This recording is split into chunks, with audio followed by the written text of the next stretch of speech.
Ayan, mga kaibigan, bumili po tayo dito ng isang kilong hipon, 350, at saka yung tatapahin na na bangos, 150 isang kilo. At dahil walang barya yung aking yung tindera, sabi ko bili na lang niya ako ng ubas doon.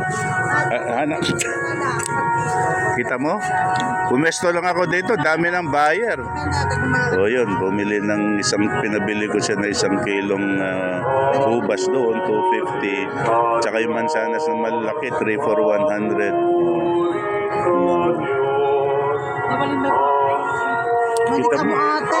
Mukhang swerte ako dito nakaupo Sunod-sunod ang buyer mo kita mo na, susunuran na.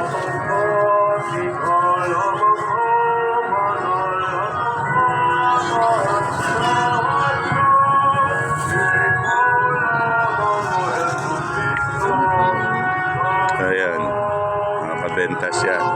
Mukhang may pagkaswerte ako dito Sunod-sunod yung niya.